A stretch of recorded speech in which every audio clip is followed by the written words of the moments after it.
Testing. Testing, testing, testing, testing.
Well, I don't think he's inclined to ask us.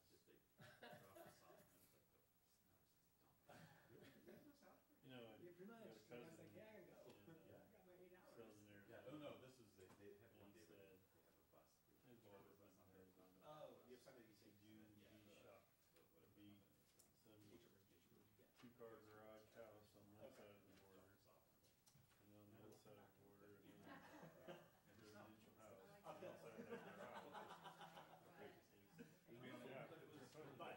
it's cold. And I was They go for, yeah, and you're talking miles underneath with railroad tracks, and they take like little bitty two-cycle motors, like as small as you run with a weed whacker, and they pull these little carts with people, and they come up inside the garage of the house, and they leave, and you don't know that they just came across the border. They can cross it. So, I would hope that that wall project would have some sort of ground penetrating radar sensors to know if there's hollow tunnels underneath that much money of a wall. It's such a political deal, just about being able to say, we now have a law, as opposed to having it be functional. But and really solve But it. even those people that know those kind of things go on, they're for it. Southern Texas and southern Arizona, they said it's a war zone next to the border, just an absolute war zone. No, it's pretty rough. Places here in LA, if you need a war zone. South Texas, along that border, they'll shoot across the river, stand on one side of the border. The Red River, is that the Red River there? That's Rio, isn't it? Huh? I think it's the Rio. Rio Grande.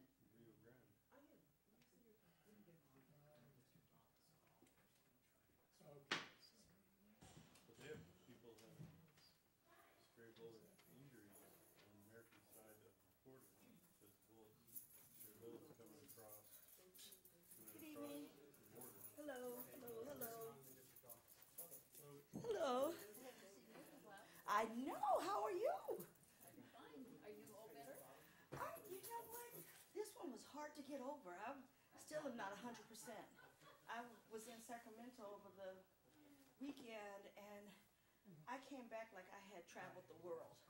Just from going up. I just don't have the same. Did you have pneumonia? I had pneumonia all the whole month of November, basically.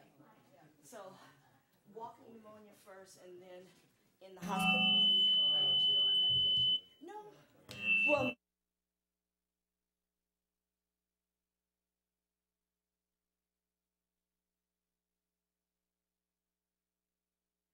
So, I'm not quite that, the old girl ain't what she used to be.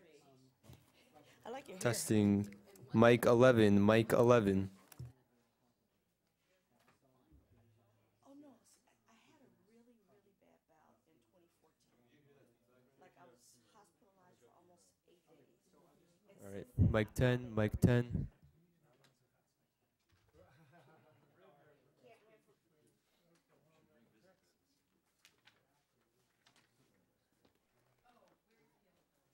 9, 9, 9.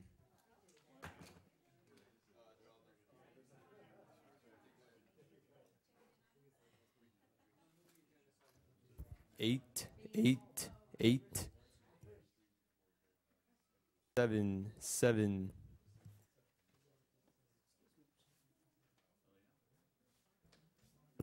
6, 6.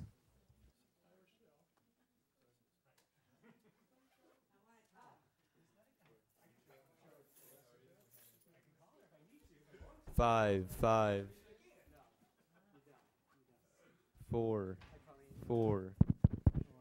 4.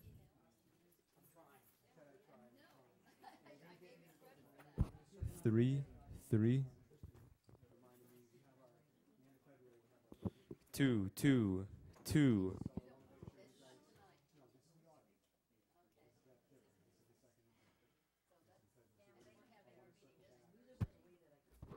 1, 1. We'll bring yours up too.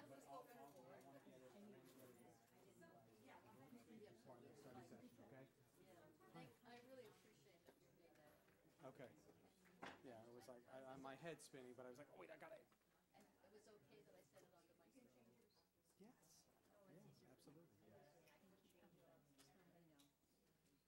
Yes, absolutely. Yes. Any chance of getting that budget Okay. Yeah, so mine's right on the freezing. Hopefully we'll be done. he's talking about the next The first interim? Any chance of Well, we're gonna, Michael's gonna talk about the fact that we don't have the crisis communication plan. And it's not big changes. I just want it to be open that we're aware of it. It's kind of everything we talked about. And we just kind of, it's either Michael or myself, and we'll do the policy, we'll talk to it.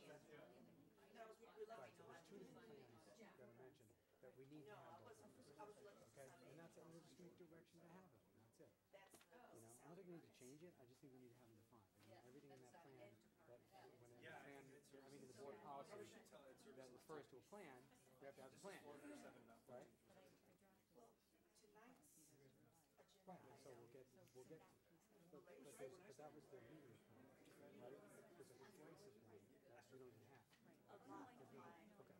That's the initial figures because it's a reduction in force from 26. It's only a discussion. We're not even, See what I, don't worry about it. at 1,200, I had to have a leap of faith that they would actually do the reduction. I still don't see big resolution tonight, but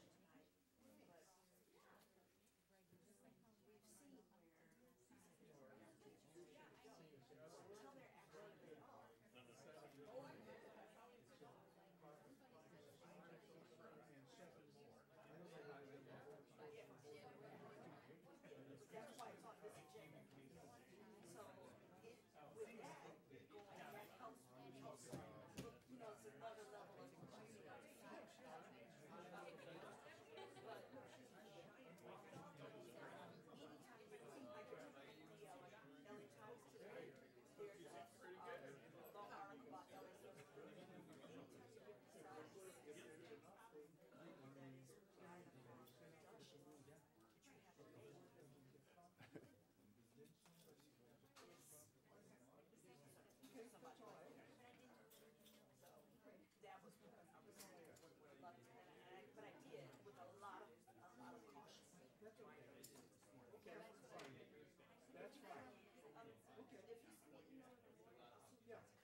Okay.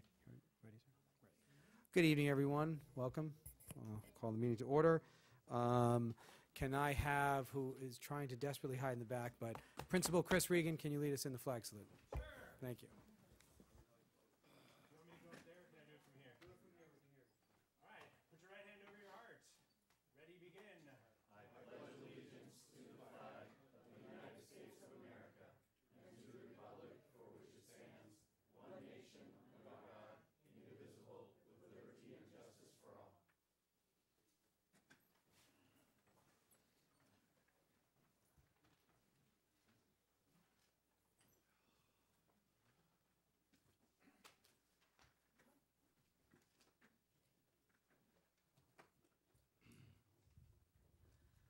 Okay, can I get a motion to approve the agenda? I make a motion to approve the agenda.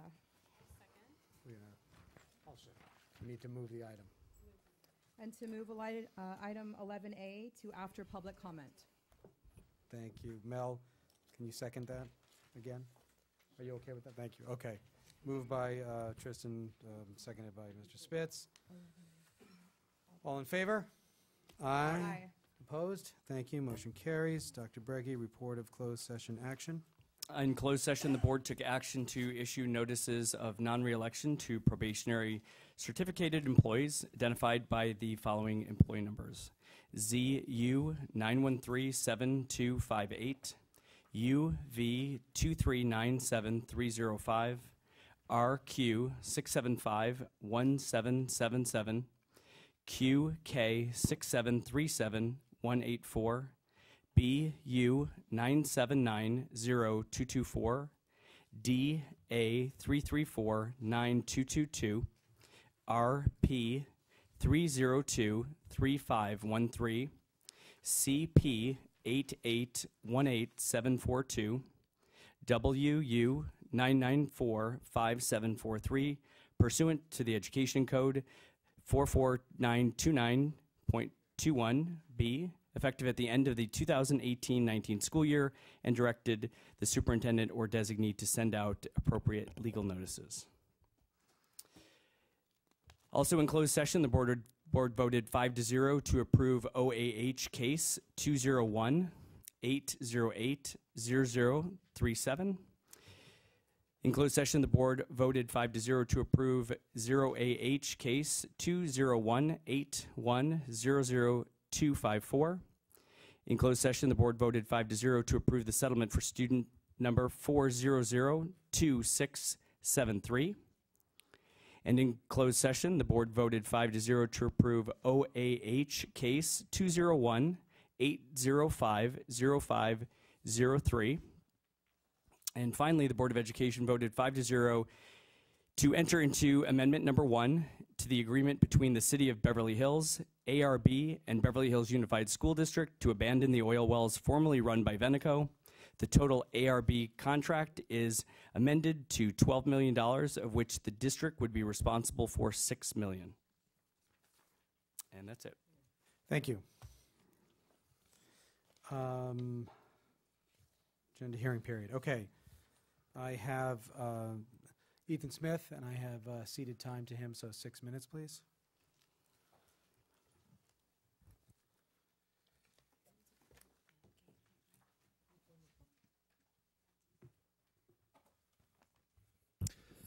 Good evening. I'm here tonight to let you know that some members of BHEA have concerns with how programming at the new middle school and the reduction in staff across the district are progressing. Tonight you will vote on your plan to issue 26.2 full-time reduction in force notices before you know the master's schedule, especially as it concerns electives at the new middle school. Today and tomorrow, 5th, 6th, and 7th grade students will begin information about what their potential electives might be for next year. They are due back no later than February 8th. After they return, they will take time to process, and once students' choices have been made, you will know what teaching staff will be required. In the meantime, several BHEA members will have received pink slips and be put into the very stressful situation of wondering if they will have a job with BHUSD next year or not. Here's an example. Some cuts to the social studies teachers may be redirected to middle school electives courses, once the district knows what the needs are from students' electives choices. Those social studies teachers may have their RIFs rescinded, or possibly not, but they won't know until the number of elective sections needed is determined. The time between when the teacher receives their RIF notice and whether the elective choices are processed will mean uncertainty for that teacher and their family. The better way to have done this would have been to determine the number of elective sections needed before the RIFs were issued and save some of our excellent new teachers the state of precarious limbo they will experience while waiting to see if they have a job. So why weren't the elective choices determined sooner? Today, the district stated, new middle school elective offerings have been created in collaboration with administration and staff to align with the high school pathways. We were also told, we absolutely did not make these decisions on an island. We met with each of the middle school department chairs to receive feedback, suggestions, and help edit descriptions to ensure we are all representing all departments the best we could with staffing constraints and room usage. We also consulted with high school and elementary, notice no middle school, staff, students, parents, and building leadership on the middle school elective course guide. This process was months long. This may be, but as far as I can tell, no electives committee was ever formed. If it had been, not only could the electives have been determined sooner and possibly save some teachers' layoff notices, but you would also have had more buy-in from your electives faculty as you move forward. At best, the process used to create the elective schedule was less than transparent. And I can tell you, your VAPA faculty feel that they've been left in the dark. Some of our questions were answered just this morning, but there are more concerns that will be better served by more inclusion, such as offering both musical theater and theater is a mistake. All students in theater should learn about music. A stronger choice would have been to add a musical theater unit to the theater class. If students are truly interested in musical theater, they must take traditional choral classes as their foundation. The visual arts courses that are currently year-long and have been for some time have now been cut into semester-long courses. This essentially cuts the art program in half. In addition, this is not consistent with the information being stated to the community that we're building robust programming. In essence, the art program at the new middle school has already been cut in half. If a rotation model in the elementary schools is being considered, it is an ineffective way to teach art, music, and STEM classes. To move forward with that model will be a mistake. It's been tried in the past and abandoned. I have shared these concerns via email with administration, and I'm sharing them with you, the board here tonight, so that despite being cut from some important conversations, the voice of BHEA and our members will be heard. Thank you. Thank you. David Siskin.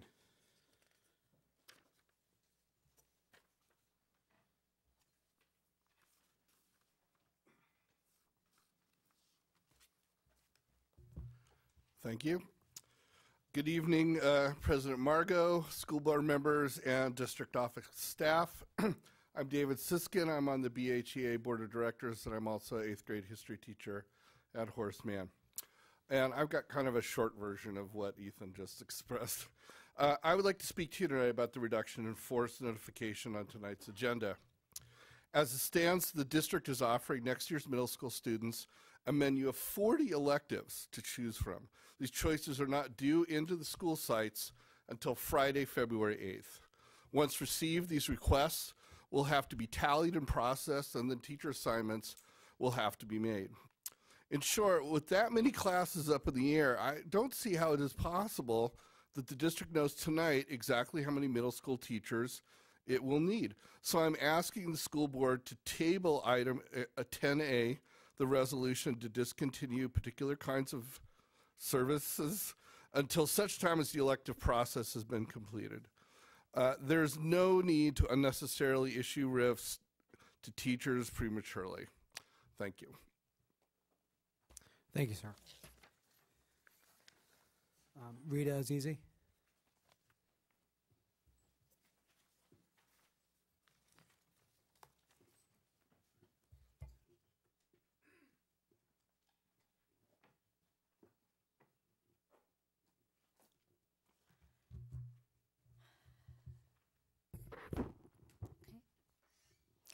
I've handed out some flyers to people in the audience, letting you know what's going on. For the 7th grade, I asked that the district transfer a child to Hawthorne instead of El Rodeo.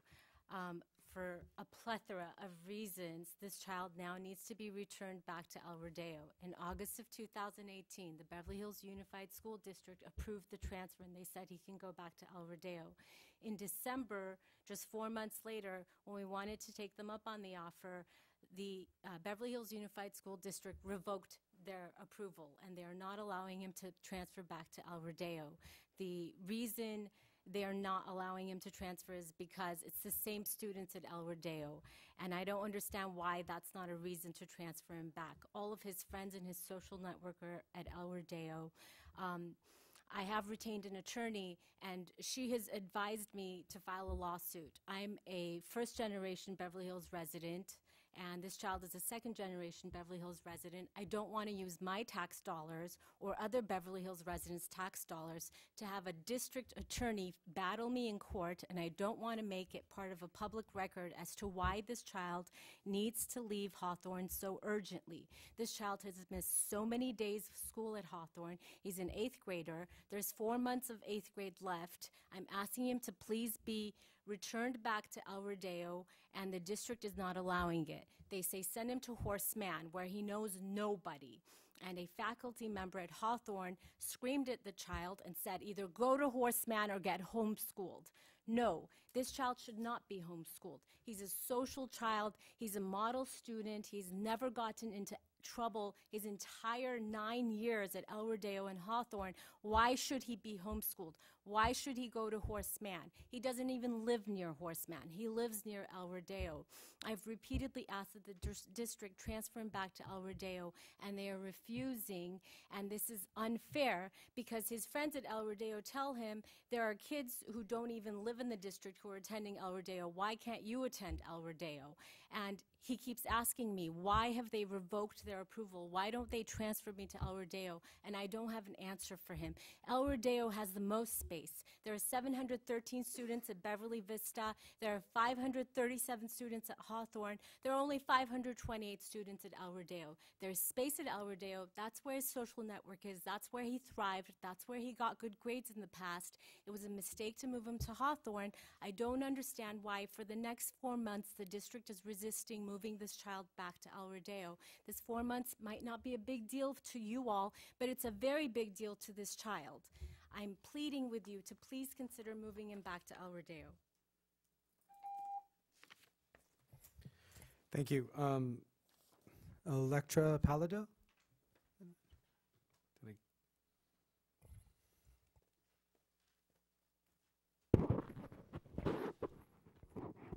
Good evening. Good evening, Dr. Brecki, Mr. Pavone, and everyone. I'm here today to ask for one thing, and that is for us both to move ahead in a spirit of mutual respect and cooperation. Up until today, I have been escorted into school as if were some threat to the school, to the Beverly Vista school. The decision to revoke this contact towards me has only just stopped when I received an email from Mr. Regan at 6:38 p.m. yesterday evening, the 28th of January. Not 24 hours before I was due to speak to you all. The email finishes by saying that Mr. Regan has asked the security guards to be polite and respectful and wishes me to be the same. Yes. And yes, I want us to be able to coexist and have better relations. I'm willing to do my part.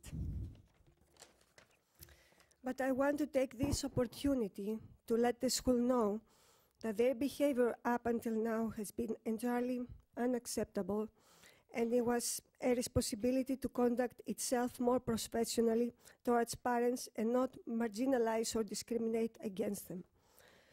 Your actions up until now have made me feel intimidated, marginalized, and insignificant. This has affected me deeply, and worse still, it has been noticed by my children, and it has affected them. Surely there was a better way forward. In most organizations, maybe they corporate, academic, or a private membership. If there was a perceived problem with a member, it is discussed with the person and resolved through mediation and understanding. As a result, I suffer rudeness and bad behavior from security, which was belittling. And I have to ask why. I come from a different country, and I'm from Greece, and I'm still adjusting to the culture here. I have never used bad language in the school. I have never threatened anyone. I try to understand the rules. I have always argued a point. I was brought up this way. It is normal for me to question things. If the questioning was too much, you need to explain to me the boundaries, and I thank Dr. Brecchi and Mr. Luc Pavone that they tried to explain to me. I'm very grateful to you. But to simply respond by intimidation tactics is not constructive. In short, we have an opportunity to begin again. But it must be done on an equal footing. Nothing would please me more than to enjoy seeing my children, Mr. Regan, come to school and enjoy and learn. And I want to feel part of this school, and I hope that you are willing to take the next step, and thank you very much all for your time.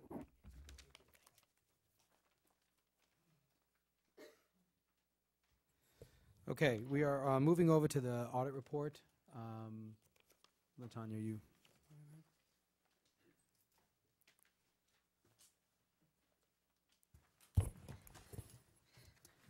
Thank you, President Margot. We have before you under item 11A our 2017-18,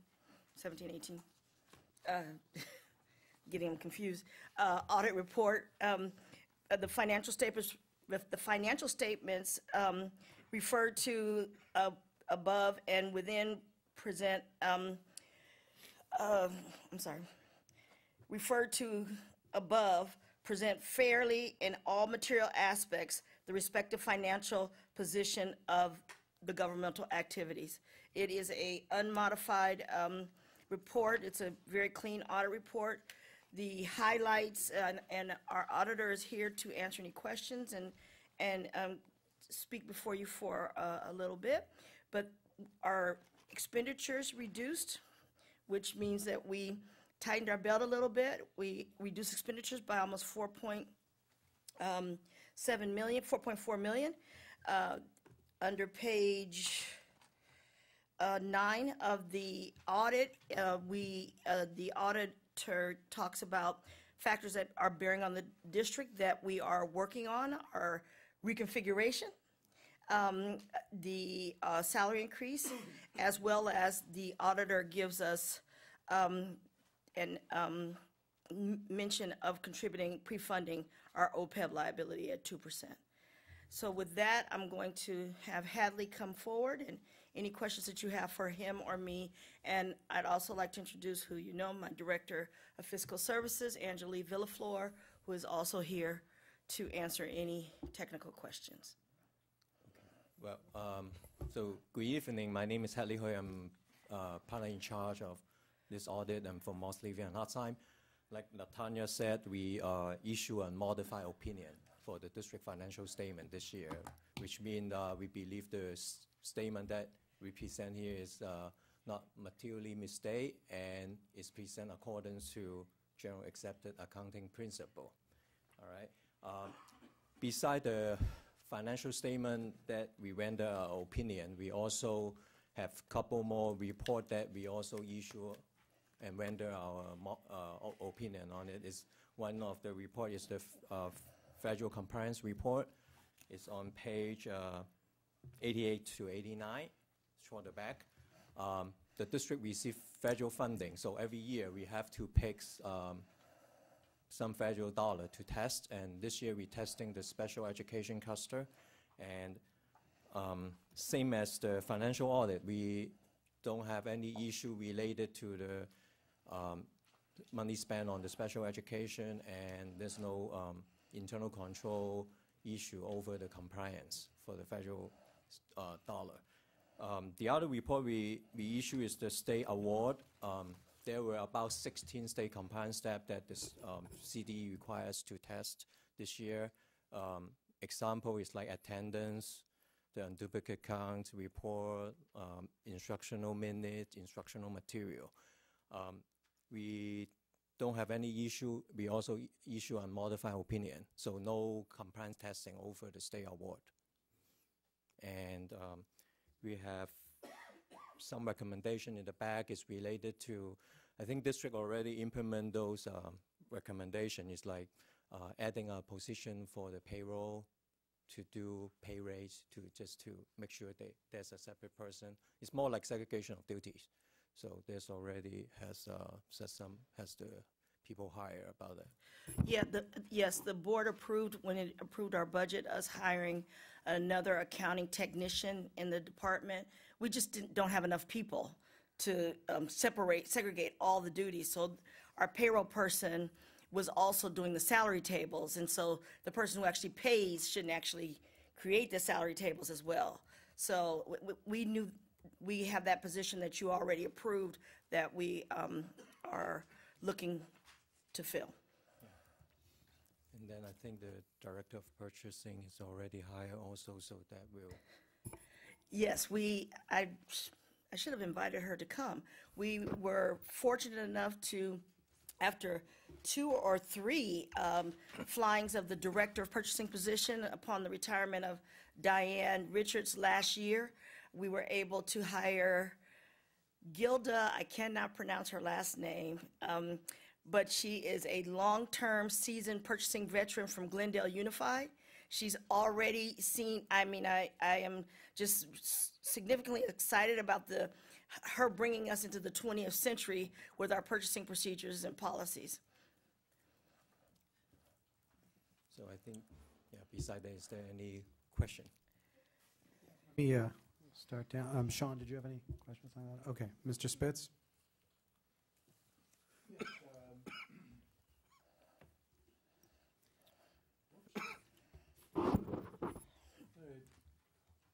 call your attention for a moment to page 63. Okay. I was very pleased to see that the result of the audit, if you look at the original budget for last year,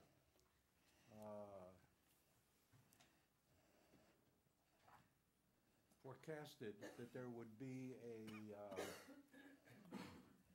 operating deficit of $3.5 million. The final budget on our book, the final on our books was a operating deficit of about $1 million. And then the audited figures, there was a $2 million improvement, so that the audited result is $1 million operating surplus. So that's good news. I'm wondering this: the change from the books to the audited numbers was about $2 million of reduction in expenditures. $1 million of that was in employee benefits, and $1 million of that was in contracted services and other operating expenditures. That's the $2 million fundamentally. I guess my question to you is this.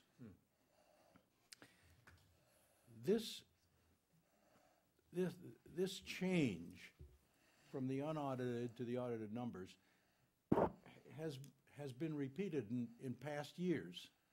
This is not new. And what I'm wondering is there a way for our people to look at the audited changes and better forecast in the future? Okay. Well, I think that is exactly the exercise that we talked about at budget time this year. Remember, as you recall, I as we were going into the budget. I went through every line item. Initially, when we came up with and if you notice the unaudited actuals, we were, the deficit was about $1 million. But remember, at the budget time, I said that there was too much money, I felt, in budget authority, and that was when we talked about all those encumbered purchase orders that was holding all that money, that looked like we were going to spend it, and every year we were closing the books with extra money at the end of the year, and then we would turn around and do the same thing the following year. The secretaries, special ed, and M&O have the two largest volumes of open purchase orders, and so we agreed, we conducted a mandate that we would review open purchase orders at first interim and at second interim, which we are doing, and continually revising those and pulling that money out of those encumbered purchase orders. But that was this activity that I talked about at budget time that, and you're right, Mel, it was continual. That the same thing was happening. Every year we were ending the year better than we thought. And a lot of that came from the users, the account users within the budget, just tying up so much money. It looked like it was spent, but it wasn't spent once those purchase orders were closed out. And so we are doing a better job at managing our open purchase orders and keeping that money tied up, as well as you recall, I didn't budget as much money that as we've budgeted in prior years in different accounts, because the money was put in budget authority and it looked like it was going to be spent, and it was never spent. So we did that specifically. We were in labor negotiations, and we didn't want to show or purport an inflated budget, inflated expenses that we weren't going to spend. So it was a twofold activity, and the reason why we did it. So does your comment then apply to the reduced by $1 million, the reduced expense of employee benefits? Does that apply to that also? The final number in the books was 15 million for employee benefits, 15,222, and the audit is 14,313. I'm going to let Angelique speak on that. One of the areas that was addressed in the audit that it actually ends up being a good thing. It's an accounting function. We take money out of the payroll check for workers' comp, and we've taken the same amount out. Actually, we've taken the same amount out pretty much the last 5 years. We've increased it. We increased it 5 years ago. But what we haven't done is decrease the workers' comp rate. But our rate to our vendor is less, because our workers' comp rate, our workers' comp experience is so good that they've reduced our rate 2 years in a row. So we've been taking out in an accounting function too much money to pay towards workers' comp that we didn't have to pay. So that would be one of those. We would have thought we were going to pay this based upon what we were paying like 5 years ago, and that is uncharacteristic that your actual workers' comp rates go down, but ours has gone down 2 years in a row, and I think I mentioned that to the board in a board report sometime beginning of the September or October, because that was 2 years in a row in a rate reduction. So this year we actually have changed how much money or the percentage that we're taking to be closer in line with what we pay out in workers' comp. But I'll let Angelique speak on that as well. So the final budget amount is actually the estimated actuals that we prepare around April, May. So that is our best guess, as based on, like LaTanya said, things that we've encumbered. We also work through it to see what we can cut, but we really don't know what it's going to end up with until the very end, which is like July when we close the books. Okay. So the difference isn't between unaudited and actual. It's actually unaudited and the audited, which is both the actual column. Right. Mm-hmm. There is no difference on the unaudited. So our unaudited actuals. Thank you. Okay.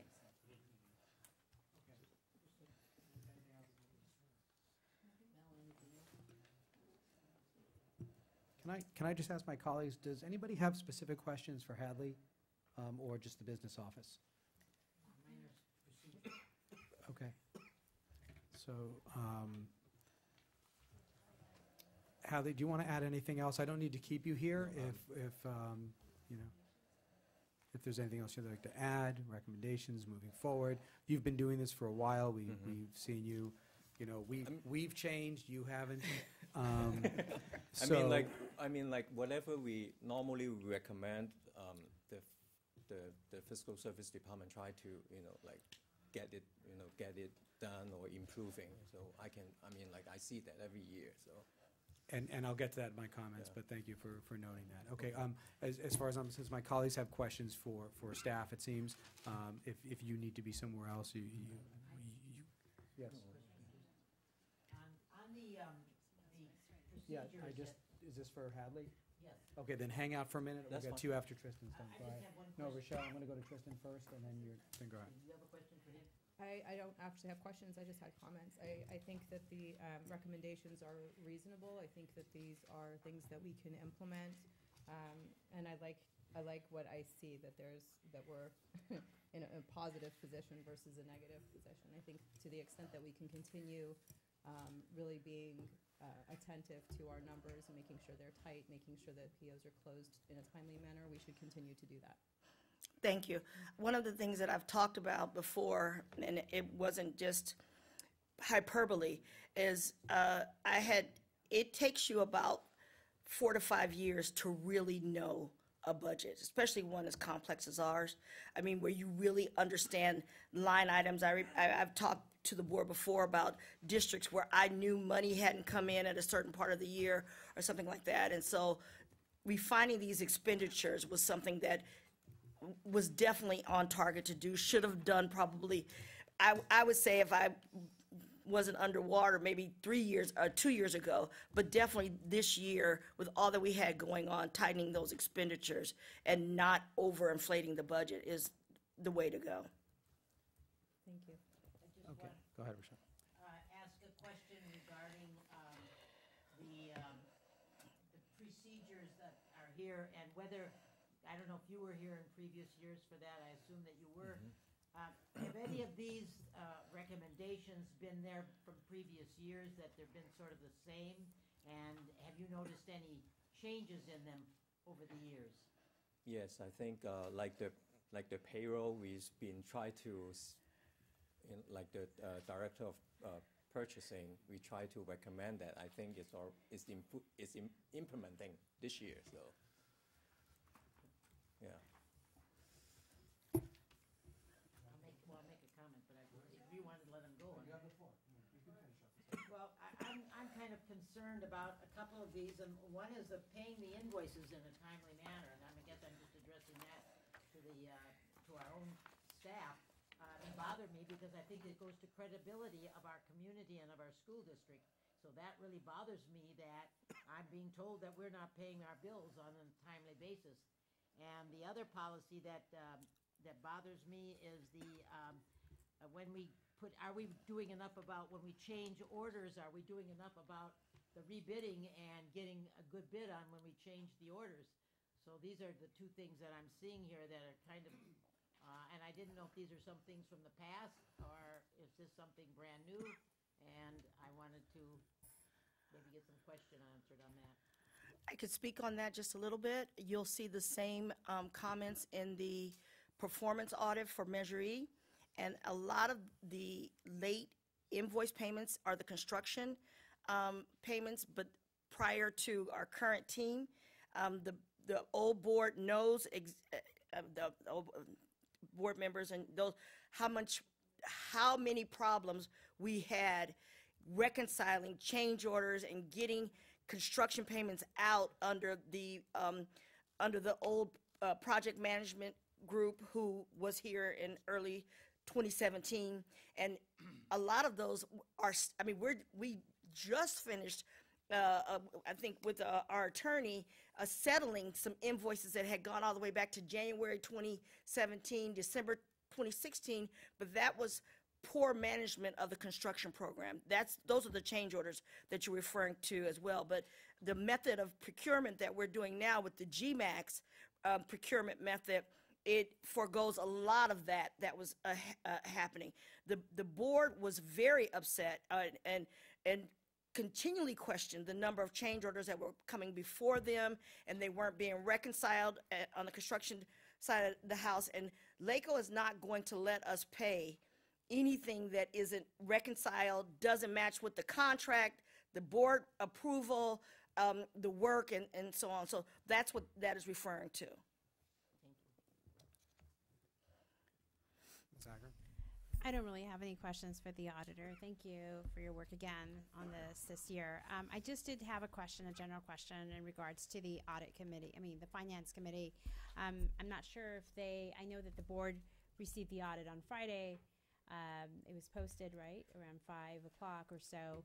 I'm just wondering, was this material shared in advance with the finance committee? It normally isn't, but they will receive it at their meeting on Thursday. It normally is not, is what you said? The board receives it first. Right. So I was approached by a few members of the finance committee, and this is kind of in line with, this is one area. I would like to see the finance committee empowered to really give the board finance advice. That's what their purpose is, really, I think. And I'm not sure that we are making fine use of their time and commitment to support the board. And so I'm not sure what we can do, but I'm hearing a lot of complaints that they're not feeling like they're doing or really advising the board. Just for example, today, looking at our FTEs and how we're going to reconfigure, it would have been a good idea to maybe in the future, when we have big projects like this, to really pass it by them. They're experts in the area, and that's why we put them in that position of advice for the board. So I hope that they will be taking a look at the audit, and I'm looking to see what recommendations they can give to the board. And maybe we can work from that going forward as we begin to plan for our next year's budget next year. And if staff wants to respond to that, or if the board wants to discuss. I'm gonna jump in, because I Thank you. I sent the chair of the finance committee a copy of the audit report. I think on Saturday I sent it to you. Was it sent yesterday? You got okay. And it was as quick as I got around to it. But Mrs. Hacker is right. We're trying to. Colleen and I met, and we're trying to kind of reactivate the finance committee to be a little more preemptive with our financial decisions. So the practice is going to move forward as such that they have time to review things and come back to us when advice is necessary. And on financial matters, it should always be deemed necessary, because that's the purpose of their committee. So to discuss our issues. Now, an audit report is kind of more an after-the-fact issue. So we would still like to hear them opine on it, review it, see what they have to say. But yeah, I think moving forward, we should definitely be in the practice of at least looping in the finance committee on financial documents prior to us accepting or approving or whatever. So, I want to say, Colleen, did you want to say anything tonight on the audit, or are you just here for the discussion? Appreciative that you were responding to our request. Okay. I do represent I think we would call it a disgruntled group of people who feel for the last year very unappreciated and not heard. And most of it had to do with not getting information prior to your making a decision. So I really appreciate the effort you made. President Margot, may I just suggest that we have two members of the board who are representing the board on that committee. And so Mr. Spitz and Mrs. Walker-Schumann, did I get that right? Sorry. It's a long name for me. I would say, it's our committee. It really is their committee, but, we are the board. And I would ask you please to kind of think about how we want to structure that committee so that there's actual work being done on behalf of our fiduciary obligation for this district to really get our books and our finances in order. So I would ask you, or channel you over there to task you to please look at the structure of how we can revamp this operation of the finance committee. So if you guys have anything to say. I actually had attended a number of the finance committee meetings before the election and installation. I have not been to one, well, I don't believe there has been one since the installation, but we do have one coming up, and I am in agreement that we need to better utilize the Finance Committee. I have a number of ideas of projects that I'd love to get their feedback on, and I'm sure Mr. Spitz has as well. I hope you both can work on those. Great, thank you. And we had often said that if it weren't for the Finance Committee, we wouldn't have shifted over our mentality about pre-funding our OPEB liabilities. That was, I think, the best kind of results of our relationship working together, so I appreciate that. Hadley, you may be excused. I have some questions for staff, but I thank you very much once again for being here. I'm going to wrap this up quickly. I did notice, if I'm correct, that we probably have the least number of statement findings in the back than we've had in the past, which is very encouraging. We would go through year after year of these audits and have dozens of findings, and I think we're down to about 10 this year. So that's really, really encouraging that progress has been made. There is only one finding that lists food services, and that is fantastic because there used to be a plethora of findings that would list food services. So I appreciate the tightening on that, and as well as the, pardon me, I had circled it and then I turned the page. The ASB cash receipts issue was only down to one finding as well, and I think there's improvement in that area. And that is thankful to the board for funding. Last year, we had that shared position between ASB and food services. So that one little accounting position that we have that helps count the money, helps with the deposits, that separation of duties for both has helped remarkably. Well, I'm very encouraged by not only the ending fund balance, which was a nice number to see at that point. You know, of course, it's a constant wave, so it's just nice to see that the hard work that the previous board and this board is continuing to do with recognizing the importance of our spending habits is paying off. And also that, my other question was, OPEB, I noticed that on page 45 it had mentioned that the contribution from the employer was $489,280. And I just want to clarify, because in my head I always thought we budget about $800,000 to $900,000 for that obligation. Is that what? Just clarify, refresh me. What the page are you on? difference is. I'm on page 45. I'm just looking at the OPEB liability and benefits, and it says contributions from the employer down at the table at $489,280. I'm just. That's a pay-as-you-go amount, but he must have not picked up the accrual. Yeah, the actual payment. Because remember, we accrued the rest to prepay the OPEB. So the $489 is the pay-as-you-go, and then we add about another $400. Okay, I was trying to find that number on here, the other number, and I didn't. It may not be. He may not have picked it up. So in when the we audit, budget, the way when we we pay budget the $800 to $900, it's a split between that pay-as-you-go amount and what we're adding, and that's what makes up that $800 to $900. Right. It wasn't okay, because I thought we had replaced it with that. No. With that one fee, with that one sum. No, because we put that other amount. We know we have to pay the pay-as-you-go. We put that other amount in the fund, the trust account, and then we book an accrual, a payment accrual for that, and we paid that about. We didn't pay it out till like the end of July, beginning of August. The thing that I would like to just commend Angelie and her staff is that our unaudited actuals were not modified. That is, that our actuals actually, he matched our actuals. So that part is commendable. And the times that I've been here, it's only happened twice. So I'm really proud of them. It's hard work. Thank you. Anybody else? If not, I need a motion to accept this report. I'll make a motion to accept the report for the audit for 2018-19. 17-18. Sorry, I'm a year ahead of myself. I'll second. Thank you. All in favor? Aye. Opposed? Thank you. Report has been accepted. Thank you very much, LaTanya. Okay, moving back to consent calendar. I had no items to be pulled as far as I was told, but did you have something?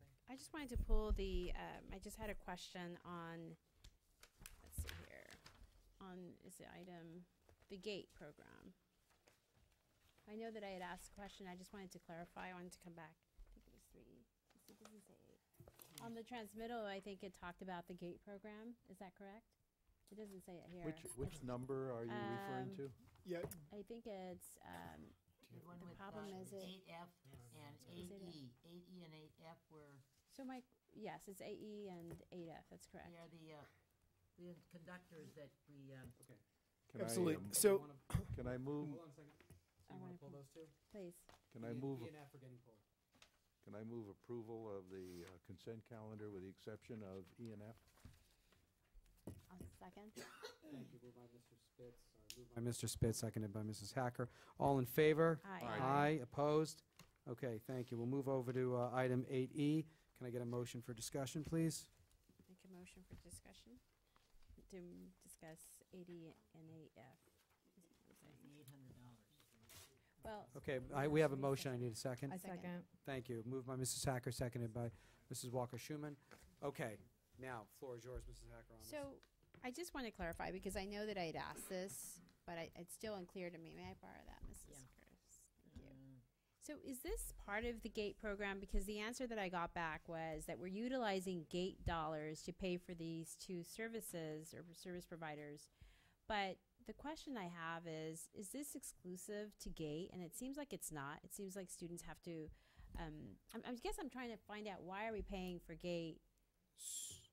Yeah, can I jump in this? Yes, please. So if you recall 2 years ago when I started, I kind of took GATE back over in a sense, is I addressed 3 items. So GATE was not only excels in academics, excels in fine arts, and also in leadership opportunities. And our programs are always GATE preference. And so if you look at Southern California, almost all of our schools now have become GATE preference to be able to ensure that when we are funding a program, we're funding a full program.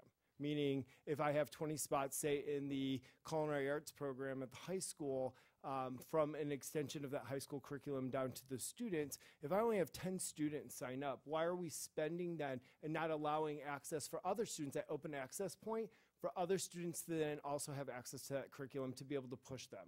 So from a GATE standpoint, when you look at the definition of GATE for the CDE, fine arts does fall under from that acceleration. And so they audition for the program versus necessarily being identified based off of an exam. And so the honors band and the honors choir, not only here, but most state or most USDs will identify those as GATE students because they're accelerated students within their craft. And so we sponsor both of these 2 guest conductors to be able to allow our students access to other conductors to be able to expand their exposure, really, and to expand their craft. And so that's why that has come out of the GATE budget. And it has in previous years as well, just from a clarity standpoint. Thank you so much for clarifying that for me. Any other questions on that issue? Okay, all in favor? Aye. Opposed? Okay, E and F pass. Thank you. Moving on to the superintendent's report. So we are continuing to put out reconfiguration communication to our staff and to the community. Several things are happening with the elective choices, as you heard earlier. Some of the transition committees are now developed, and we are looking within the group of people that were interested. We're reaching out to those people to assist in an advisory capacity. We're continuing to have school tours as parents continue an interest in just going to visit the other campuses. One of the things that we are really needing to look at as we face a lot of timelines coming up is just the overall registration and the transfer process. And that's a very time-intensive process that we have in the district. And so we need to not only revisit some of the timelines, but we have to look at some of the challenges that we have with having the 2 K-5s and then the middle school. So that's going to change things up a little bit. So shortly we will have some information for the Board of Education to look at as far as what it takes to transfer and a timeline that's associated with that. I do want to say just some great things are happening with our high school, with our wrestling team and Coach Fantich, and the first time in 50 years that that we are that have the wrestling team has achieved victory at an Ocean League level, and so they are going to continue on. So we're very excited about that. And then I also want to, and there's some people in the audience that were participants as well as some cabinet and board members. The second annual the BHEF Beverly Hills, the 5K, 10K, which was just another success. And so, I mean, this is a run. They do this right. I mean, they from the beginning to the end, the type of details, the communication that has gone up. It's really an outstanding community event, and there's been 2 so far. I think that there's going to be more in the future, but it's certainly a great way for the community to support our schools. And it was great to see so many students and staff, board members, cabinet members, as well as community members out there. It's great to see you there again, Bob. And just a great event for people to come together. So that's my report. Thank you. Mr. Spitz, you had something you wanted to add, right? Yes, Mr. Margot, just to piggyback on what Superintendent Briggie has said, as you know, Mrs. Marcus and I are members of the Reconfiguration Steering Committee. And there's 2 items I'd like to advise the board about. First of all, Don Blake, at our last meeting, last week of the steering committee, Don Blake advised the steering committee of a deadline of March the 15th for completion of the traffic study. So you should be aware of that. And secondly, on or before March 15, Mr. Blake will present a comprehensive plan and budget to the board for the construction and related work to accomplish reconfiguration by mid-August. So that's a very important date for us. Thank you, Mr. Spitz. I also wanted to, on the reconfiguration issue, Ms. Walker-Schuman and I were at the Hawthorne/El Rodeo PTA meeting this morning, and it was, a fascinating thing to see the 2 PTAs meeting at the same time in the same space and working together forward. And it was in trying to combine the communities right now to get that going.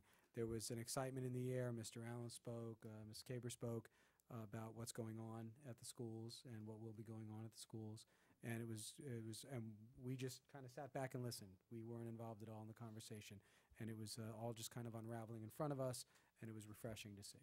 So, yes, will there be bumps in the road? Absolutely. It's a big undertaking. But I think everybody is kind of settled into this let's do it mentality. So it's thank you. Yeah. Sean. Okay, so I have a myriad of updates as we close out January and enter February. And first off, I'd just like to talk about Wish Week. This week is our annual Wish Week, and we are our 2nd day in. And essentially what we are doing is it's our partnership with ASB and the Make-A-Wish Foundation to raise money for a child with a life-threatening illness in the Los Angeles area. And so what we're doing is having a bunch of events throughout the week. Like today was Jersey Day because our Wish kid is a huge sports fan, and so we all wore our jerseys in support of him. This coming Thursday will be the boys and girls basketball game against Culver City here, so that'll be very exciting, and we're looking forward to a great game. And also for Wish Week, our classes are engaging in something called Penny Wars, where each 5th period goes against each other to see who can raise the most money, and then of course we have incentives for the top classes. But again, all these efforts to raise money. Our goal this year is actually $15,000. Last year we exceeded our goal, so we're hoping we could do the same. And if you would like to, anyone in the community who would like to donate, we have an online link that has been sent around. You could please donate there because we are trying to raise as much money as we can for this wonderful foundation. And also this coming Friday is Love is Kindness Day, so we are going to be making a kindness wall here at Beverly where kids can just put some positive affirmations and notes on a wall and to just brighten up the culture of our school. And also echoing what Dr. Breggy mentioned, our sports teams have been doing wonderful lately. Again, boys wrestling with their amazing run, girls soccer just making CIF. The boys basketball is at Samo right now playing, and their record is incredible. I think they're better than 16-4. I know that there was a record, but I'm sure they've exceeded that by now. And another thing that's been going on this week are the WASC visits. I had a wonderful time taking part in it as a student and helping the visitors come and giving them tours. And it seems like everything has been going smoothly with them, so I'm happy to see all of that going well. And with our amazing Norman Aid Center this week, they dedicated the month of January to Jot Down Your Goals Month. So they're just running some efforts to connect with our students to make sure they're organized and making sure they're on a clear path for a second semester, and just having events in the Norman Aid Center for us to go and enjoy. And finally, the last thing I'd like to mention is the science fair that is happening this weekend for all K-12, which is going to be here, and just an awesome opportunity for kids to learn about science, engage in various experiments. And I hope that any students who are interested in science or want to get their feet wet in what that field is about, they could attend that event. And that is all I have for now. Thank you for your myriad, Sean. I appreciate it. And the fact that you use the word myriad is a testimony to our English department here. Okay, human resources. Do you want to opine on this? Does anybody?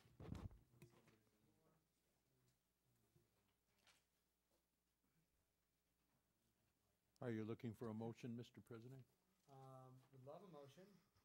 Pardon me? Would love a motion. Well, in that event, I move to approve Resolution 2018-2019-0011 to discontinue particular kinds of service. No. Revised. I want the word Revised. Can you amend the motion? Sure. Because it's revised. Thank you. Tristan, do you accept the amendment? I accept the amendment. Okay, thank you very much. Questions, comments? Anybody? Let me just add that, this is my 9th year as a superintendent, and every year, whether it's reconfiguration or it's budget reductions, this is a tough time for staff. Typically, this is done at the end of February. It's got to be done before March 15th. And, this has been an area that has created a lot of high anxiety within the staff.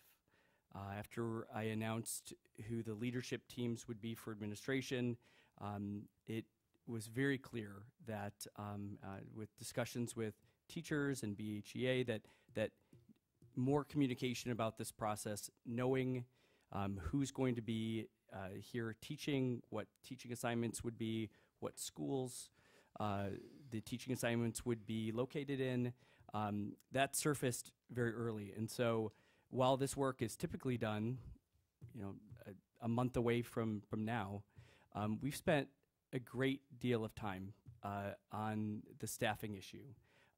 This is revised because we are spending every single day, including weekends, and this is revised because what was published on Friday, and we keep going through lists and lists and lists and scenario after scenario because we want to get it right.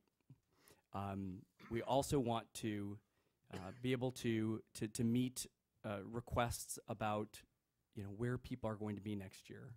And so we could have towed a really tough line with a March 15th date, but we want to ensure that those teachers that will be laid off, that they have as much time as possible to start looking so that we can do what we can to assist them in that process. And there's a trade-off, however, and that trade-off is if you start to look at this work early, there's still going to be some fluctuation. There's still going to be some changes to the overall staffing needs of the school district. And so the majority of our teachers are waiting for this information. And so, I recommend to the board that we pass this revised resolution because we still have a lot of work to do in front of us. But I think that this is a goodwill attempt to take care of the staffing that we need at this point right now, and to start letting staff know where teaching assignments and locations will be. And the sooner we do this, the sooner we can start to share that information. Thank you, Dr. Breggy. Any other questions or comments? Yeah, I'm going to make a comment. I think the community should know that our administrative staff has shared with the board in detail what they have done to develop the recommendations that they've made. I think, despite what was said this evening to us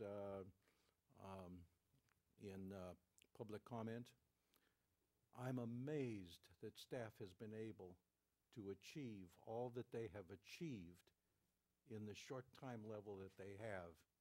And to suggest that they could have done it sooner or earlier makes no sense to me whatsoever. So I thank the staff.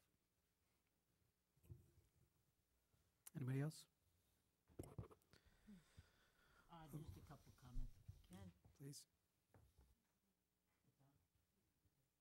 Okay, I don't really need it. Well, I'd like to say, as being a teacher in the district, I can feel the angst of the teachers as the days are coming forward. And I just want to share with them that I am hopeful that they understand how hard it, and I'm echoing Mr. Spitz's words because I've been on the committee and I've been watching the administration work on this. They are working as hard as they can, and hopefully that there will be many teachers that may in fact receive a reduction in force notice, and then things will change and it can be retaken back. And the sooner we do this, the better it is for them to know so that they can make their plans. But I am hopeful that the numbers will be as small as possible when it comes down. I already know that the classes are beginning to get very full, and we may have to open up some new classes at some of the schools already. So I see this as a very positive thing. I think the community is learning that this is going to be a very, very dynamic transformation, and there are people who may start thinking about putting the kids in school here. So I just can't tell you enough how pleased I am to work on this with the staff. Thank you, Ms. Marcus. Did you have any comments? Or? No, I just want to reiterate a little bit about, I know you shared your experience at Hawthorne today with the joint PTA meeting between El Rodeo and Hawthorne. I was at Horseman today, and I can say that I think parents they had a lot of questions about, the options that they're looking at for their children, and I think everyone was very pleased and very excited about the future. I think that some parents also expressed, this is an exciting time for the district, but it also is a sensitive time for the district, and we're all human and we all recognize it. So I just want to say that, I'm not ignoring the voices of everyone here today, but we have some work to do. And so it always should be done a certain way. And, but I think that you're doing the best that you can given the timeline that we have. And so I just really want to thank you for your work. And, I just hope I ask people to please try to understand that this is a complex situation for all of us. And there's so many moving parts. And we're all trying to do the best that we can. Thank you. Can I speak out of turn? I know I skipped my turn, but can I have a flowback minute? Oh, it's on. It's on. From the PTAs to the children to the administrative staff and cabinet, the teachers, everyone has really taken an amazing role in this process. And we're super cognizant of the anxiety that's surrounding reconfiguration on all the different sides. We're also super aware that everyone's going to have different viewpoints and perspectives of how it could or should have been done. And we're trying to really be receptive to all of the recommendations that we've received and that we've been given. But I can tell you from my perspective, this has been an incredibly thorough, incredibly well thought out plan, and I have a tremendous amount of respect for everyone that's been involved in this process. It has been an absolute amazing thing to see. The number of hours that have been put against each one of the little detailed decisions thus far has been really remarkable. So I just want to thank you, everyone involved, for all of the hours that you're putting against this, that you'll continue to put against this to really give us the best possible result for reconfiguration. Thank you, colleagues. I did want to conclude this, and I won't forget to vote. The cycle of doing this every year always, it's not only heartbreaking for some. In this particular case, we kind of knew this was coming. We approved this back last fall. We knew what this picture would look like now. But I did want to say that to those that fall into this category, you know, we also lose great educators in this process that we can't help because of seniority and tenure and things like that. And it's hard for us because in the end you want to have the best people in front of the students. That's kind of the district you want to build, you want to get to, and hands are tied often. But so I want to personally, maybe on behalf of the board, but I'll personally thank those educators involved in this tonight for being part of our district, for being part of the students' lives, and providing a quality education. So that should go without saying. Thanks to them. So I will go for a roll call just because we haven't done that yet. Making sure Ms. Krashauer is paying attention.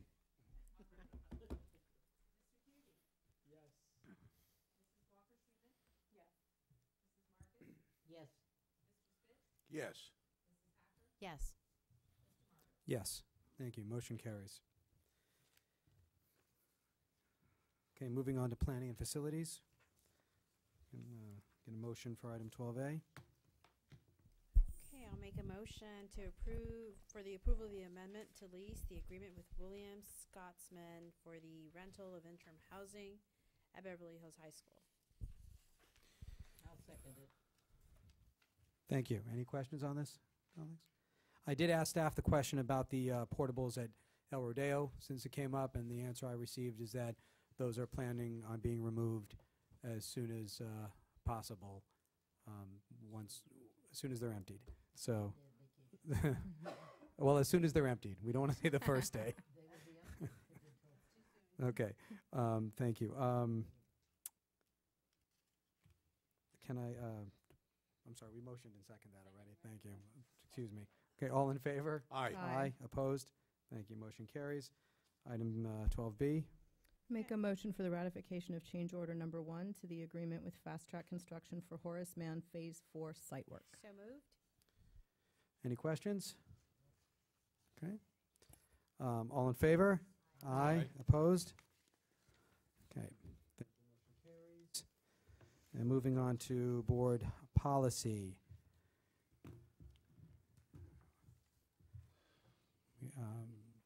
Sorry, colleagues, I'm just going to bring this up because I don't have hard copy in front of me. And I'm not connected to the internet anymore.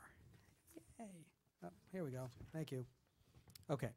So in reviewing the media relations plan, thank you. In reviewing the media relations plan, a couple things came up. The media relations plan discusses a media communications plan and a crisis communication plan. So I said, we got to put this on the table because I asked Dr. Breggy, and we currently don't have concrete plans for either of those, or we have one and not the other, right? So we do for Media. our media relation. We have a board policy that we're actually looking at. In fact, I'm responsible for ensuring that we have a plan so that we can keep and maintain strong relations with our media partners. And so I did give you a draft that we've been working on as far as the protocols that are involved in in a media policy or protocol or practice on our end. I was glad that the Board of Education requested to talk about this kind of openly, so that we could look at this and get input from the Board of Education. Every organization is different. The policy needs to include who's going to be the spokespersons for the district, so that there's some consistency. So you've been provided with a draft, so if you could take a look at that. Certainly would like to hear your thoughts about, this certainly is not done because it's in a draft form, but I do feel like it's been a topic of late that is in need of improvement. And so I think that we'd all agree that we want to, let's get a good plan down so that clear expectations from the media to us and to them are in the plan. Thank you. I'll go around the horseshoe here, and then I'll make my comments. Go, and Mr. Spitz. The draft that we have before us, I'm certainly thrilled that we're not voting on it tonight, because it has as its heading, Media Communications Plan. And then under that heading, the text states that the superintendent or designee shall develop a plan.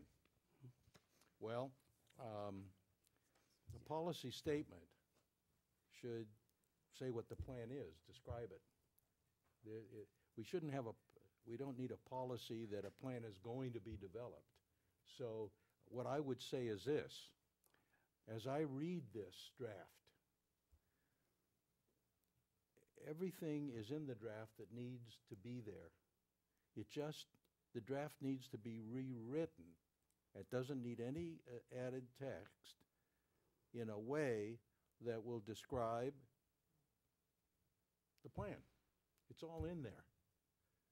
So my suggestion is that, and I'd be happy to give you my suggestions for redrafting it. I think everything you need is in there, Dr. Bragi. Are you referring, Mel, just so I'm clear, are you referring to the policy or the plan? I'm This plan. referring to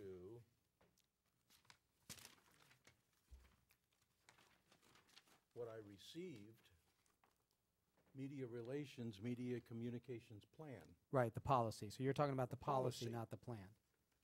Well, I'm talking about, yes, the policy. So what I'm saying is that I think everything is in here that needs to be in the plan. It just needs to be rewritten. It's all in here. So I'll take responsibility for this. So before our session earlier today, I passed out to the board members because we're working on this while we're working on a million other things. So I will take responsibility for giving that to you. But it was just before a closed session, so when you gave me the folders back, I'm sure I got it back. So, but I'll make sure I'll send it out to you via email, because I don't think it's something that we have to decide tonight, but it's an important topic, and I want to make sure that I include the things that the board wants me to include in there, and certainly there's some areas of improvement that we can make. We can be a little bit more clear. So I'm really thrilled to see a little effort in this area, particularly in light of the discussions we've had in terms of improving our safety on our campuses. And as we continue those conversations, this obviously is a critical piece of that. At the CSBA conference, there were a number of seminars that were given that talked about developing policies and protocols with our media partners for crisis management with our safety team. And I think it's a really important thing to do. I think as a board and as a district, it's important for everyone to know where we stand, what information they can expect from us in what particular timeline. And so generally it helps, take away any of the confusion related to communications when you actually have a very specific plan to articulate how that happens. So I'm thrilled that this is something that we're working on. I think that all the things listed here are reasonable to include, and I think hopefully it'll help make a little clarity where there's a little ambiguity right now. So thank you. Thank you. Rochelle? I don't really have any comment on it right now, other than the fact that I'd like to see it when in the finished form, because right now we're seeing it in two ways, and I think it needs to be really specified out, and that is a result of not being able to get it just until we came to this meeting. So I really don't have any comment other than the fact that I'm glad that we're doing it, but I'd rather not make comments on it at this time. Thank you, Ms. Hacker. So I just kind of briefly looked at it right now. I think Mr. Margot handed it to me, so thank you. I do have a question. So, and this I don't see it being addressed here, and so I want to be absolutely clear as a board member that I know what the expectations are. So here's the question. So we know, and I believe that it was about a year and a half ago, we had a former board member from another time address the board in general about some information that she had not received. And of course, she's no longer a parent in our community. So she did not get access to the emails that we all get initially when they come from the superintendent's office or a PACE email or whatnot. So the question is, our community is larger. I mean, of course, we have our parents and we have our students. That's our school community initially and our staff. But beyond that, we have residents in the city, grandparents, private citizens who, you know, don't necessarily send their kids here. They're retired or whatnot, business people, and they also want to be engaged and informed, our newspapers and whatnot. My question is this: in this protocol, I don't see it clearly identified or addressed. What is the expectation that I can have from staff once a communication piece, a release is sent out to the school community, parents, students, and staff? How do I know that you are communicating, you know, with the outside agencies, newspapers, and other, city and whatnot? What is the expectation? What's the turnaround?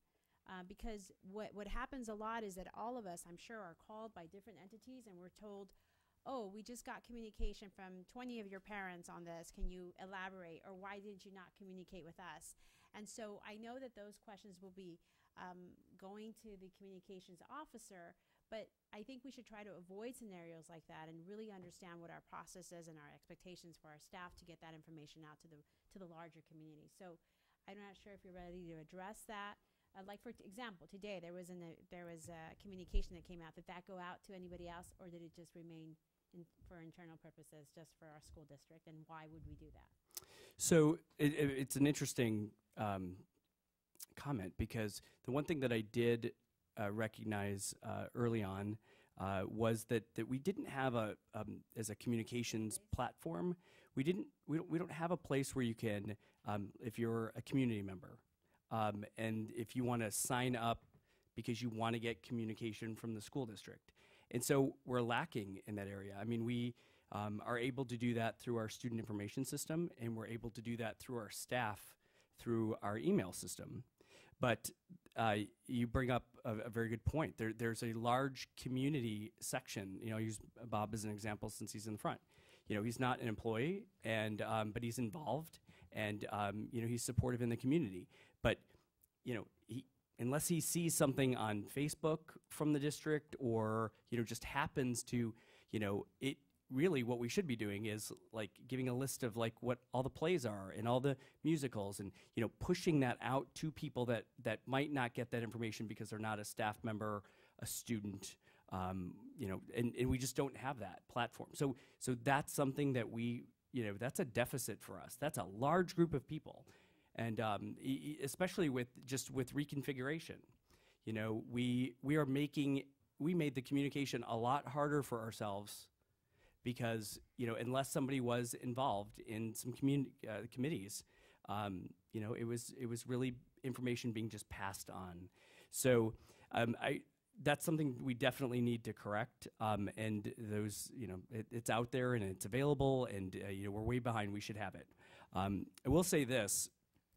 You know, kind of a non-negotiable for me after spending 60 days when I first got to the district and was on a listening tour, and the item of concern that I received most from students, staff, and parents was that we're not getting information from you. We're getting information from the media. That's how we're getting our school district communication.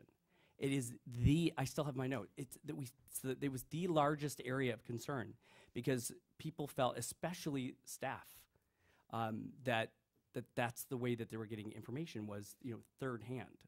So, that's something that I feel has been an accomplishment, that we've done a better job of letting staff know and parents. But you're absolutely right.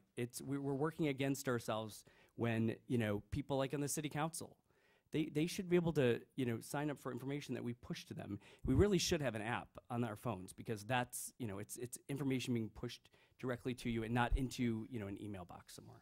So I do agree with you in that we've made tremendous progress in being the first to inform our parent community and our staff and our students about things. I think that as a parent, I know that I'm on the receiving end of a lot of communication, so I think we've done incredible strides in the right direction.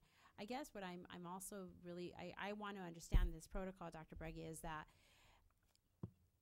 we shouldn't be asked to forward things because we haven't done it as an institution.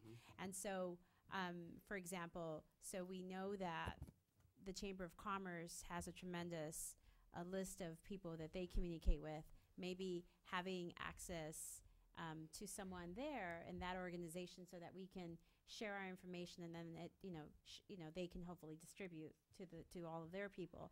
But what is going to be the protocol? I don't see it in here for informing second tier groups, the media. When press releases are not just press releases, just like today's communication piece, did that go out to anyone beyond like our school community or not? And if it didn't, I guess that's something to look at going forward when we do have that type of communication, when we decide that we need to share this beyond our parent. Obviously we wouldn't be telling the entire world that we're having open house. That's very internal. That's for our community. But I'm talking about, events.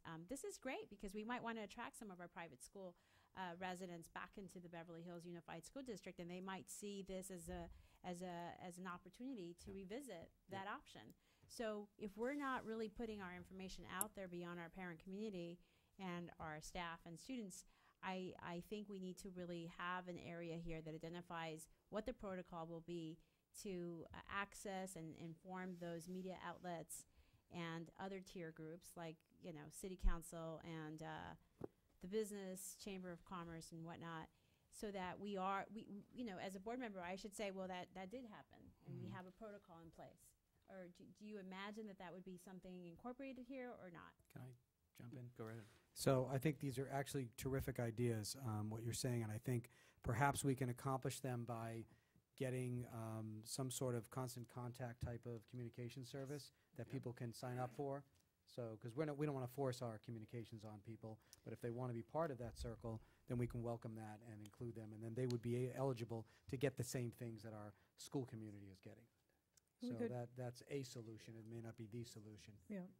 I actually posted the email that came out to our community today. I copied and pasted it and posted it on my Facebook because I wanted to give the larger community that is so invested in the success of our schools an idea of what was going on, and I knew there wasn't a way currently for them to have it. Other than that, I think it would be wonderful to be able to work with the city and at least send out a blast in coordination with them where residents can opt in to a service like Constant Contact, so that if they want those regular updates, they can get them. There's certainly a lot of ways to do that. The city, the chamber, the Alumni Association, these are all untapped resources that we can obviously look into. And how about the media, specifically? We have 3 newspapers that cover most of the business of the district. So I just want to know what the protocol is so that we're all clear on the expectations, because often we all get phone calls and saying, can you share a picture, can you share that? And so I don't see that delineated here precisely, and so I think it has to be a component of this media relations protocol. I don't disagree. I think that it's going to be important for us to kind of define, there's some internal information that's just for staff. And, it's so, but I think by defining what that is so that, we know that some things will be more internal communication and some things will be more external communication. But I don't think that that's that's why I started saying we recognize that there are some things that are internal for our parent community and maybe some for the students. Right. And for staff, for sure. But I think there's some stuff that is just public, for example. I totally believe that we're missing the mark on a large part of the population. We can absolutely do a better job. Thank you. So we'll look at the draft. I think the question I had was, and I want to thank the papers for being here tonight. Thank you both for this discussion and for covering the business of the board.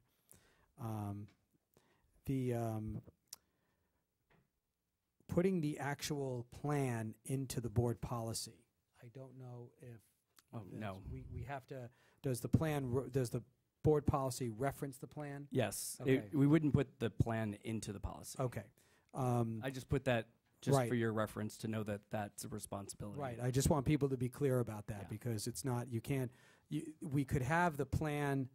Both plans that are discussed here, both the media communications plan and the crisis communications plan, which needs to be written. And by the way, what I noticed is when this board policy was written and it was last adopted on 2009, it was long before we had security, the current configuration of SROs, the relationship with the police department, the Share 911. Right. So those are all things that we have implemented since this policy. So we really do have to update that portion of it, the crisis communications portions of it. I think as far as the other issues, everything is spelled out here, or if it's not, it'll be in the plan and referred to, and that plan can eventually be made public as well, because if the policy refers to a plan, then it should be at least maybe a link or something that people then can look at the plan. Yeah. So that's what I had. So thank you, colleagues, for indulging this tonight. We just want to get this portion of the policy and the plans up to snuff. So, and thank you, Dr. Breggy, for all the work you're doing on this with your people. So that takes us to communication from board members. And Sean, sorry, I didn't call on you at the last cycle on this. Did you have anything to add on this policy issue? Okay. So, communications from board members. Sir? Just the last thing, again, I'd like to mention about our Wish Week this week. To all community members, please donate. We always get caught up in our children's lives, in our education, in our work, in our daily lives, where we don't even remember that there are those less fortunate than us who are living their lives not knowing which day will be their last. So please take 1 to 2 minutes to go online to the website and donate, or have your kids bring some money to school so they could donate. And thank you. I'd like to speak briefly to the community with regard to the progress that we're making in order to transition to one middle school, reconfigure our schools. And I speak from a lifetime of experience in organizational change and improvement. My entire working career was centered in that area. I'm a member of the steering committee, and I participate and I evaluate carefully what's going on, and I can tell you this. A focus of the steering committee is to ensure a smooth opening day. And think about it for a minute. A smooth opening day means everything works. It means that every base has been touched and taken care of. And it's going to happen. The committee, as needed, is working backwards from that point to accomplish it. And it's a fantastic piece of work. Our middle school is going to surpass by far for opportunities for our students and for fulfillment of our staff members. I believe it's going to be unequaled anywhere. I believe we're going to have, we've all heard the expression lighthouse district, school districts. We're going to have a a lighthouse middle school, something that is going to be so tremendous for our students and for our staff. If I had concerns, and if I have concerns going forward, believe me, I'll express them and try to see that they're worked out. I don't have concerns now. We're doing it. We're going to do it, and it's going to be fabulous. Thank you. Thanks, Mel. Tristan? Couple things. I want to start off, we've had a little bit of time as a board now, as a new board, to have these discussions with the public and to share our thoughts and information about what's going on. Our board is strong. Our cabinet is strong. Our teachers union is strong. Our PTAs are strong. We are really kind of an amazing community, not to pat ourselves on the back too hard. But I'm really impressed with the character and integrity that I see in all of these different areas. And that really bodes well for our future, because we've got a lot of change to manage. And I think that it's better done by strong groups of people than any alternative. So I know that there's a lot of questions. I know that people want more information than they're able to have right now. I completely understand where you're coming from. We're going to make sure we give you all of the information as quickly as we can to make sure that all of the information is as well vetted and planned as it can be. But it's going to require also that you continue to have faith in us and the work that we're doing to make sure that this happens really well. Because that's our goal, is not just to roll it out and to implement a middle school, it's to make it absolutely phenomenal. And that's what all of us are working to do every single day. I thank everyone for their interest, for staying involved, for keeping their finger on the pulse of what's going on. And I hope you have the confidence in us that this is going to happen beautifully. I wanted to say quick congratulations to the girls soccer team, the boys wrestling team, to the BHEF 5K, 10K that happened this weekend. It was amazing. I know there was a tremendous amount of work that was put into that. The science fair is this weekend. Also, the blood drive at Beverly Vista is this weekend. So if you have a chance and you can donate, please come on by. To our incredible PTAs that are working overtime to try and make sure that every part of this transition is seamless and that everyone is considered and heard, thank you. And again, to echo Wish Week, give what you can all the time, and let's make a difference for these kids. Thank you. Thank you. Michelle? Well, I was on the steering committee with Mr. Spitz, and I need to tell you that the change that's going to occur, the new vision, the new mission, and the objectives and the pillars that are going to support those missions and visions, they have been well thought out. And the main thing is that I don't think there's been any part so far that I can think of that has been left that hasn't been touched as to how that can all support and put this new plan and new transformation together, not only in the middle school, but also at the elementary school. There's tremendous collaboration between the administration, the teachers, to put together what will be an amazing, amazing change. I particularly like to address the fact that we have always been very, very afraid of change. And I don't think we need to be afraid of change in this case. We are working very, very hard to make sure that this will be a very smooth transition.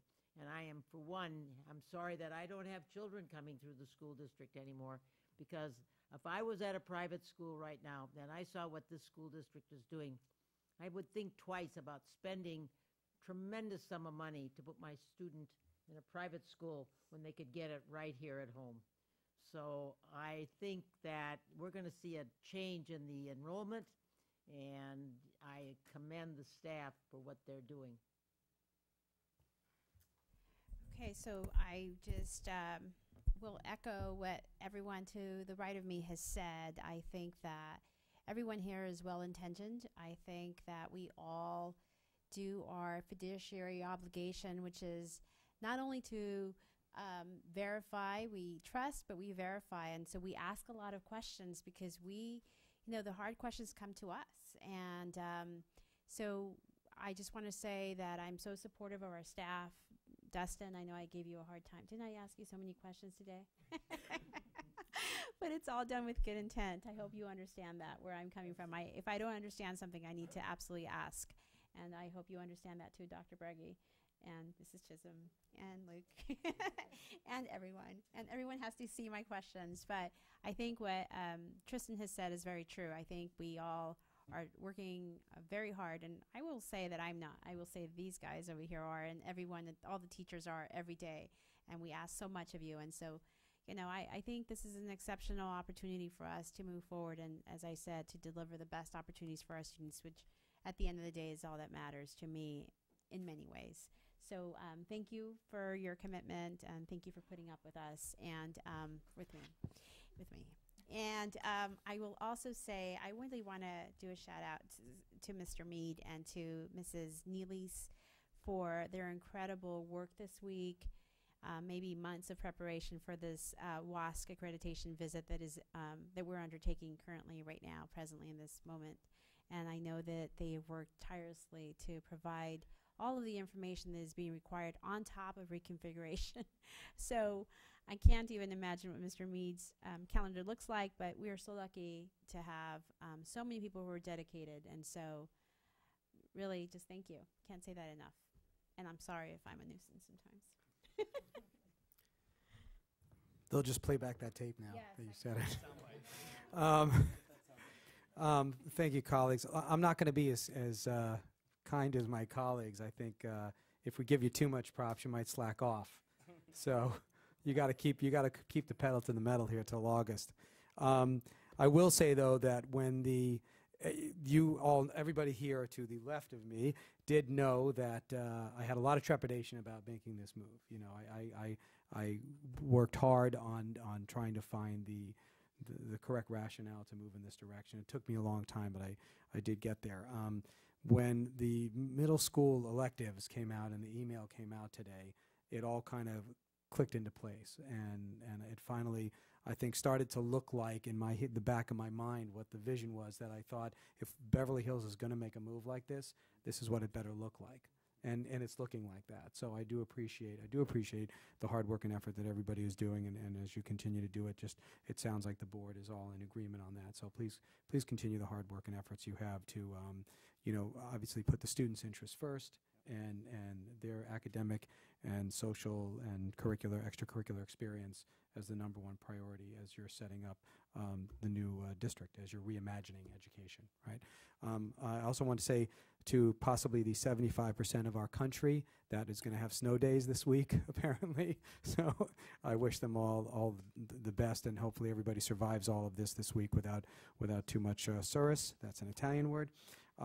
Tristan, I just wanted to tack on the blood drive at BV is benefiting Cedars. So, because blood drives benefit different organizations, and I heard that Cedars is very, very low on blood. So that's for that cause. And I know that's the closest to all of our homes.